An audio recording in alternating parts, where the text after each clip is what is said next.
Assalamualaikum dan salam sejahtera. Utama TVS 27 Januari 2021. Anda bersama saya Luqman Muhammad Dan saya Akmal Saleh. Ini antara paparan utama malam ini.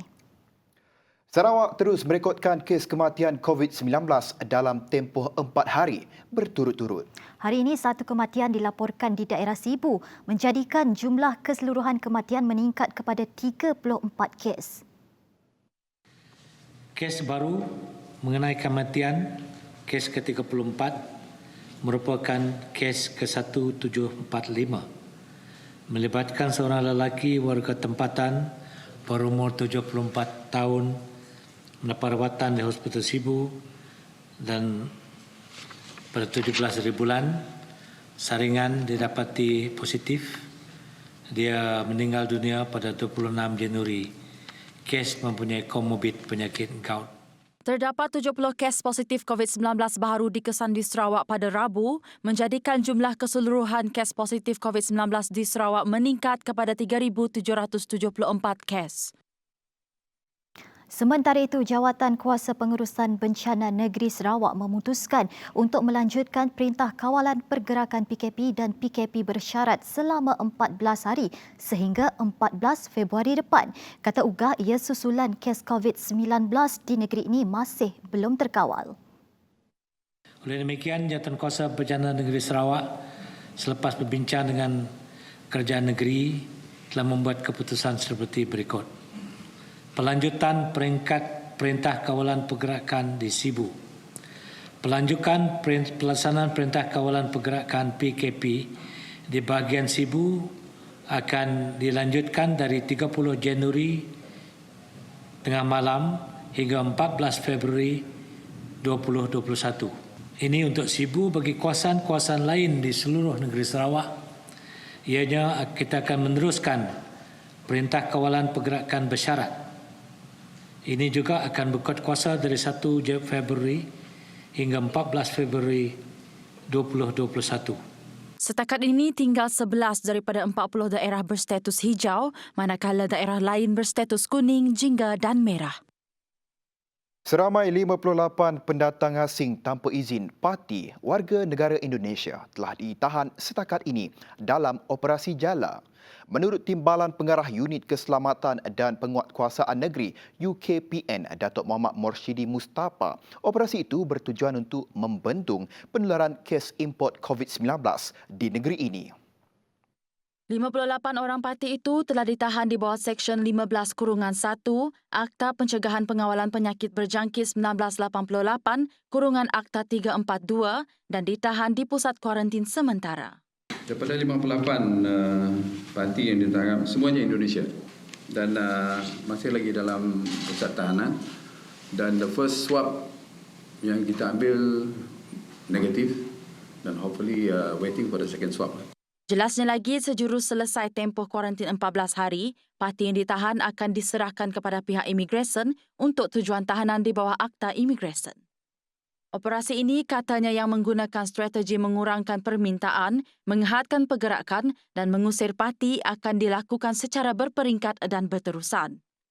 Mengulas lanjut, beliau berkata operasi serbuan setakat ini telah dilaksanakan di 22 tapak pembinaan di Kuching sahaja. Kita masih membuat permulaan di tapak pembinaan saja dan belum lagi membuat pemeriksaan di ladang-ladang. Dan kita telah kenal pasti ladang-ladang yang akan dibuat serbuan. Sementara itu, beliau mengakui khuatir tentang peningkatan jumlah parti pada masa akan datang disebabkan oleh tempat tahanan terhad. Bagaimanapun, beliau memberitahu beberapa tempat tahanan sementara sudah dikenal pasti. Kerajaan Negeri Sarawak sedia membantu untuk membina pusat tahanan sementara dan sedang pun diusahakan oleh Kerajaan Negeri Sarawak, dan kita telah mengenal pasti beberapa tempat yang telah pun diluluskan oleh Majlis Keselamatan Negara ataupun beberapa tempat di Kuching, Sibu dan Miri. Untuk rekod, 36 premis telah diperiksa di bawah operasi ini dan seramai 668 orang tempatan dan 625 orang warga negara asing termasuk Indonesia, Pakistan, India, Filipina, China dan Myanmar sudah diperiksa. Perubahan kaedah pengajaran dan pembelajaran mengikut kelaziman baharu sememangnya memberikan impak kepada rakyat, terutama golongan pelajar. Mungkin tiada masalah bagi mereka yang memiliki gadget serta kemudahan internet yang mencukupi. Namun bagaimana pula dengan pelajar yang berdepan kekurangan itu? Di kawasan Dewan Undangan Negeri Muara Tuang, para pelajar kini boleh menggunakan pusat khidmatnya untuk mengikuti proses pembelajaran dan pengajaran dari rumah di sana. Adun Muara Tuang Dato' Idris Buang telah mengambil inisiatif membantu para pelajar untuk menjalankan pengajaran dan pembelajaran di rumah PDPR dengan menyediakan tempat untuk pelajar dengan capaian internet yang baik. Ia bagi membolehkan para pelajar dapat meneruskan sesi persekolahan sekaligus mengelak dari ketinggalan pendidikan. Walaupun pusat internet komuniti telah disediakan bagi membantu pelajar untuk menjalankan PDPR, namun kapasiti untuk menggunakan fasiliti di tempat tersebut tidak mencukupi. Tapi kita pun di pusat khidmat kita telah memberi arahan untuk memberitahu mana-mana pelajar yang ada sukar untuk mendapat connectivity yang bagus, mereka boleh datang ke pusat khidmat kita. Kita beri ruang di sekitar pusat khidmat kita, jaga distancing untuk mereka menggunakan internet, wifi kita. Itu satu langkah. Kita ada mempunyai di Kota Semerahan ni, Motuang ni kita mempunyai 2 pusat markas kita lah. Markas operasi. Ni markas pertama. Markas kedua tak jauh dari sini dekat Jambat tu. Kita ada markas kedua. Dua-dua ada internet punya nak menyediakan dalam minggu depan. Kita nak menyediakan tempat mungkin untuk kalau di sini mungkin untuk 20 orang. Mungkin sebelah sana 20 orang ya. Kursi, meja, mungkin laptop mereka bawa sendiri. Kalau tak ada laptop, kita gunakan fasiliti yang ada pada kita ataupun kita ganti.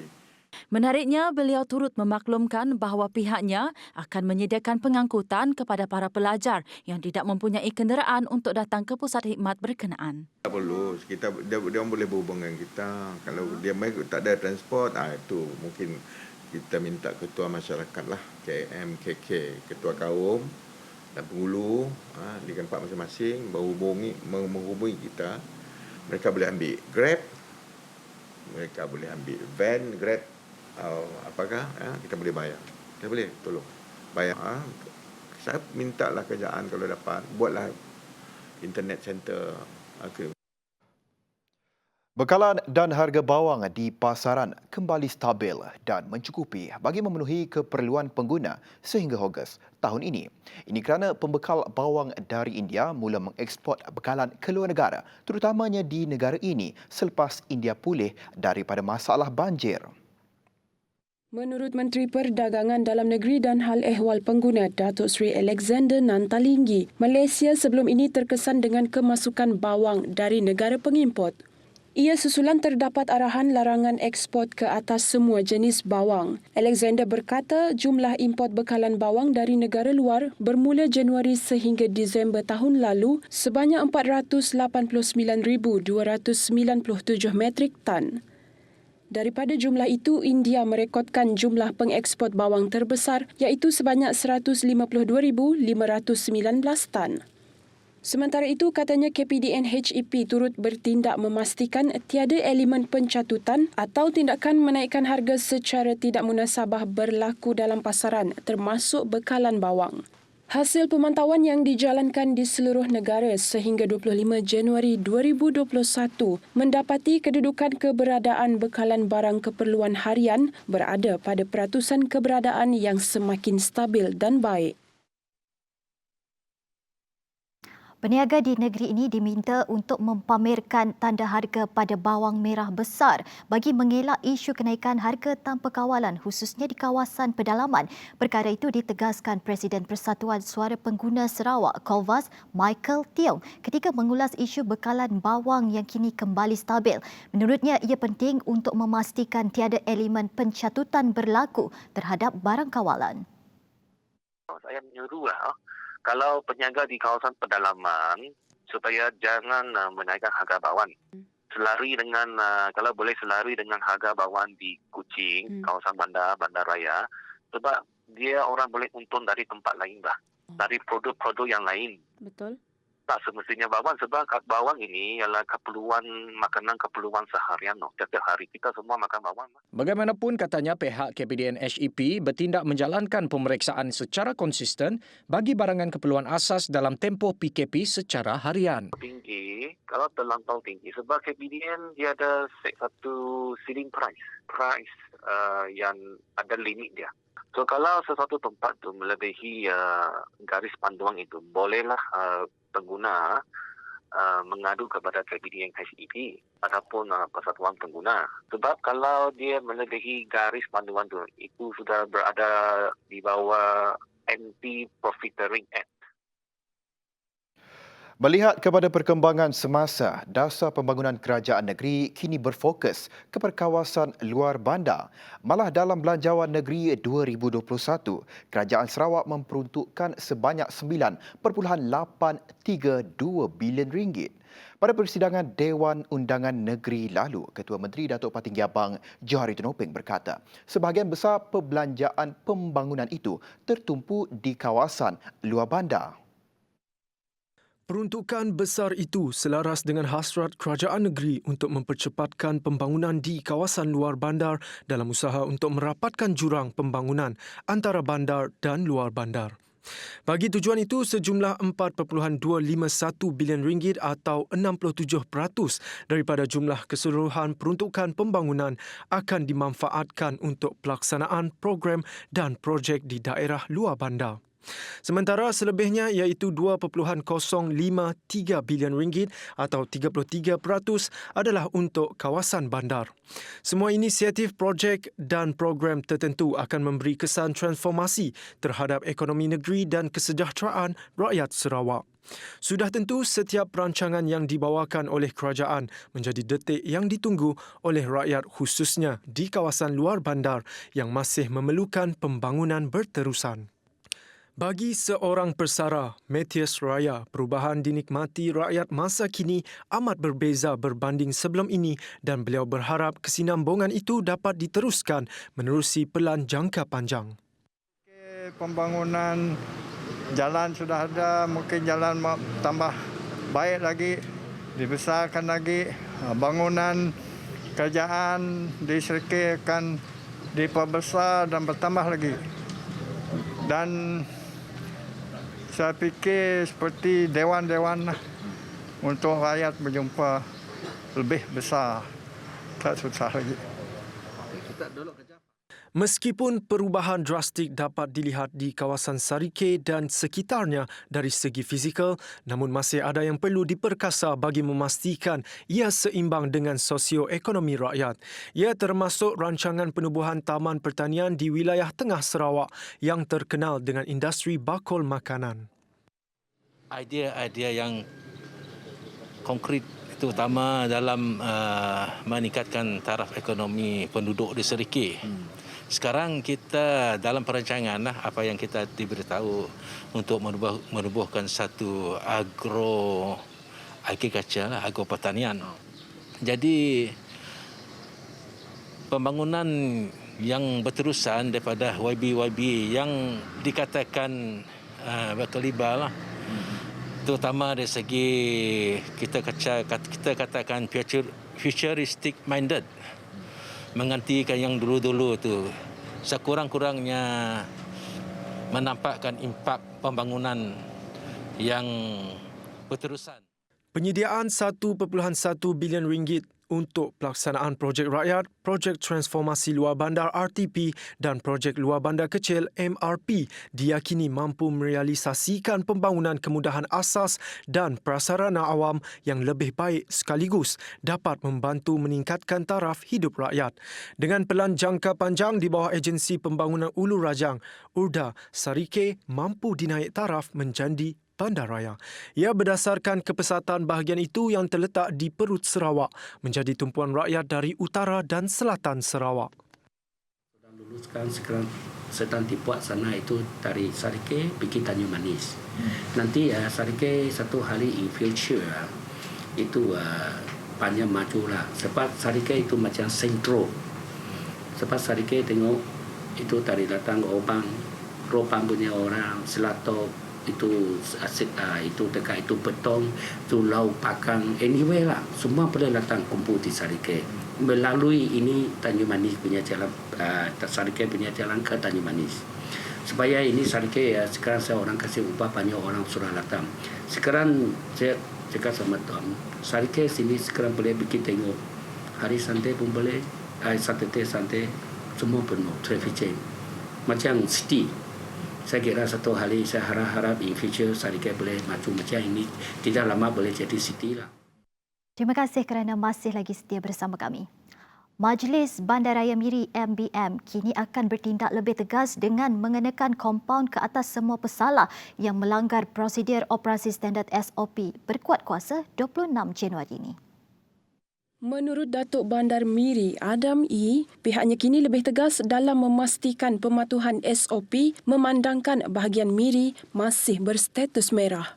Beliau turun padang memeriksa beberapa premis makanan yang terletak di pusat Bandaraya Miri pada Selasa bersama beberapa pegawai kanan MBM dan 6 anggota penguat kuasa untuk memastikan pematuhan SOP bukan hanya di kalangan penjaja tetapi juga pelanggan yang berkunjung. Menurut beliau, pihaknya tidak mahu mengambil enteng perkara berkenaan dan menggesa penduduk sekitar untuk memberi kerjasama sepenuhnya dalam mematuhi SOP dan memutuskan rantaian COVID-19. Peningkatan penggunaan bekas pembungkusan makanan sepanjang musim pandemik COVID-19 menuntut pengurusan teliti bagi memastikan kelestarian alam dipelihara. Kerjasama masyarakat akan menjadikan tugas tersebut menjadi lebih mudah. Dengan keadaan pandemik global sekarang, masyarakat semakin peka dan berhati-hati dengan aspek kebersihan. Jadi sememangnya, kebanyakan pembeli akan memilih untuk membeli atas talian ataupun secara online. Secara tidak langsung, sampah daripada aktiviti pembungkusan juga semakin banyak. Kami berharap yang masyarakat atau pembeli akan mengita semula apa yang dapat dikita semula, seperti kertas, kotak cardboard dan plastik yang boleh dikita semula. Untuk bahan pembungkusan yang tidak dapat dikita semula, pembeli seharusnya membuang ke dalam tong sampah yang telah disediakan. Jangan membuang sampah merata-rata. Untuk semua penjual atas talian ataupun penjual online, mungkin boleh membungkus dengan menggunakan bahan yang boleh dikita semula seperti surat khabar atau kertas daripada menggunakan plastik ataupun bubble wrap. Tetapi ini seharusnya bergantung dengan produk yang dibungkus. Pengurus Jabatan Logistik dan Perkhidmatan Trinikens, Hafizah Hamdan berkata, amalan kita semula harus sentiasa dipatuhi demi kelestarian alam sekitar walaupun dunia masih berdepan pandemik COVID-19. Pandemik COVID-19 ini seharusnya dapat memberikan nafas baru kepada alam sekitar dan iklim dunia ketika ini. Oleh itu, masyarakat dinasihatkan supaya sentiasa mengamalkan amalan Kitar Semula. Seperti di Seremban, program Kitar Recycle dijalankan oleh SWM Environment Sendirian Berhad supaya dapat meningkatkan kesedaran tentang pentingnya amalan Kitar Semula dengan mengasingkan bungkusan plastik yang diterima melalui pembelian dalam talian. Lembaga Sungai Sarawak LSS dan Jabatan Laut Wilayah Sarawak JLWS akan menjalankan siasatan berkaitan insiden pelanggaran sebuah feri dengan kapal di Sungai Ridan Marudi pada Selasa. Menteri Pengangkutan Sarawak Datuk Lee Kim Shin dalam kenyataannya berkata siasatan penuh akan dilaksanakan membabitkan semua aspek. Katanya ia termasuk merekodkan keterangan kapten kapal, lesen prestasi mesin dan impak kerosakan yang berlaku. Beliau memberitahu kejadian berkenaan bagaimanapun tidak menyebabkan sebarang tumpahan minyak dan kecederaan kepada orang awam. Menurutnya, laporan polis telah dibuat oleh pemilik feri berkenaan di Balai Polis Marudi pada hari yang sama. Dalam video rakaman kamera litar tertutup berdurasi 38 saat, menyaksikan feri telah melanggar bahagian sisi sebuah kapal sekitar jam 4.15 petang Selasa. Lee turut menasihatkan agar semua kapal yang beroperasi di sungai-sungai di seluruh Sarawak agar mempertingkatkan keselamatan lebih-lebih lagi ketika musim hujan. Ini pula perkembangan penyakit genetik thalassemia di Malaysia. Pengidap thalassemia disaran bersifat lebih terbuka. Ini kerana setakat November 2019, Malaysia Thalassemia Registry merekodkan 8,681 pesakit thalassemia dengan 7,240 daripadanya masih hidup dan sedang menerima rawatan. Manakala 130 pesakit sudah sembuh menerusi rawatan sel stem. Menurut Menteri Kesihatan Datuk Seri Adham Baba, menerusi program saringan murid sekolah, kira-kira 5% atau seorang daripada 20 pelajar tingkatan 4 yang disaring dalam tempoh 2016 hingga 2018 adalah pembawa thalassemia. Beliau menegaskan mereka yang menghidap penyakit itu perlu bersifat terbuka serta mendidik ahli keluarga terdekat mengenai kepentingan menjalani ujian saringan dan seterusnya memelihara keturunan mereka memandangkan kos bagi rawatan penyakit itu adalah tinggi. Memandangkan kos rawatan yang tinggi, usaha pencegahan penyakit thalassemia mesti dilaksanakan bagi memastikan bilangan pesakit thalassemia baru berkurangan. Jelas Dr. Adham, penghidap thalassemia tidak dapat menghasilkan sel darah merah yang normal menyebabkan fungsi sel darah merah mereka terjejas dan pesakit memerlukan pemindahan darah secara berskala. Selain itu, mereka juga cenderung mengalami komplikasi penyakit jika tidak mematuhi rejim rawatan. Untuk pengetahuan semua, penyakit thalassemia boleh dihidapi pada pelbagai peringkat umur dan usaha untuk mencegah perkara ini dapat dilakukan sekiranya membuat saringan awal terutamanya ke atas anak-anak sebelum mereka menginjak kaki ke alam dewasa dan alam berumah tangga. Pesakit thalassemia juga cenderung untuk mendapat komplikasi penyakit dan komplikasi rawatan jika pesakit tidak patuh kepada rejim rawatan dan pemantauan pakar. Perubahan pada lidah, tangan atau tapak kaki dapat memberi petunjuk awal mengenai jangkitan COVID-19.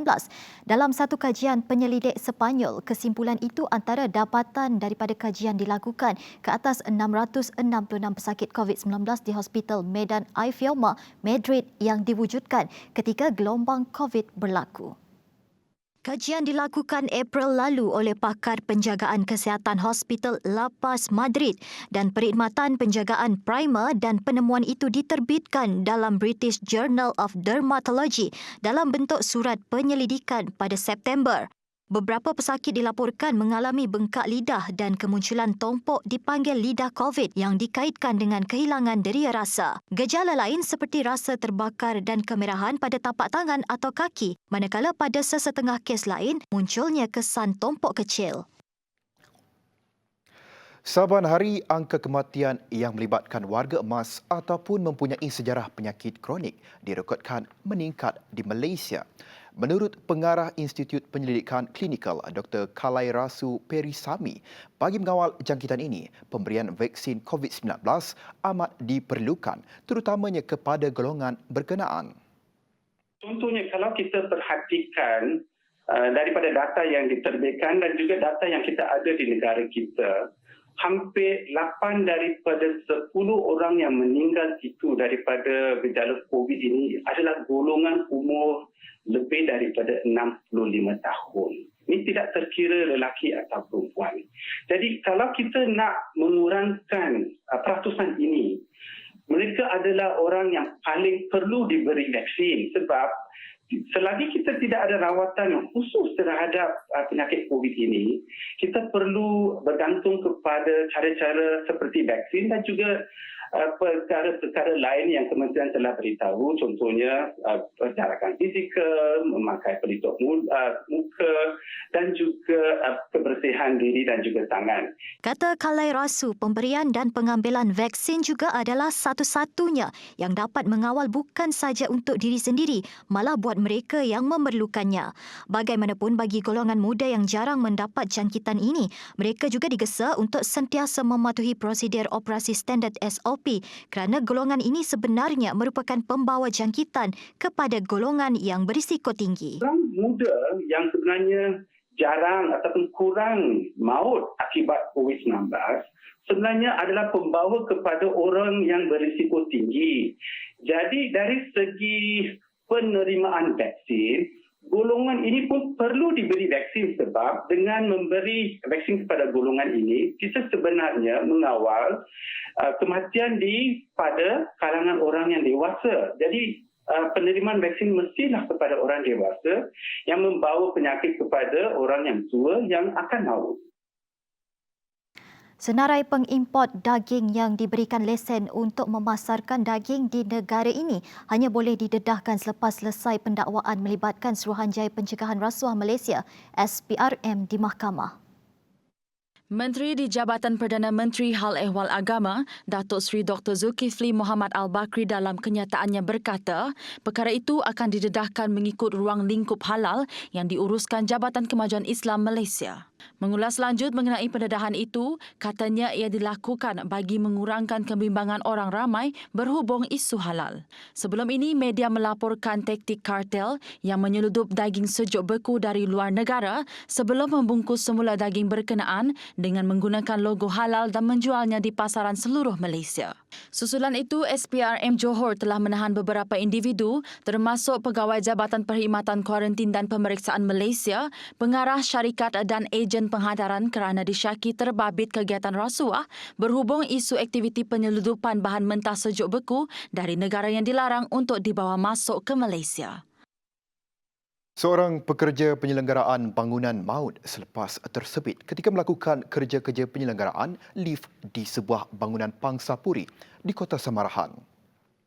Pusat Operasi Jabatan Bomba dan Penyelamat Malaysia JPBM Sarawak menerima panggilan berhubung insiden ini jam 9.56 pagi. Mangsa berumur 39 tahun itu tersepit di bahagian kaki dan kepala disahkan maut di tempat kejadian oleh pihak perubatan yang berada di lokasi. Anggota bomba yang dibantu oleh pihak pengurusan bangunan terbabit mengambil masa kira-kira 2 jam bagi mengeluarkan mangsa yang tersepit. Mangsa kemudiannya diserahkan kepada pihak polis untuk tindakan selanjutnya dan siasatan masih dilakukan bagi mengenal pasti punca kejadian. Baik, laporan itu tadi mengakhiri utama TVS malam ini. Terus setia bersama kami di saluran 122 Astro. Saya Akmal Saleh. Dan saya Luqman Muhammad. Salam hormat dan selamat malam.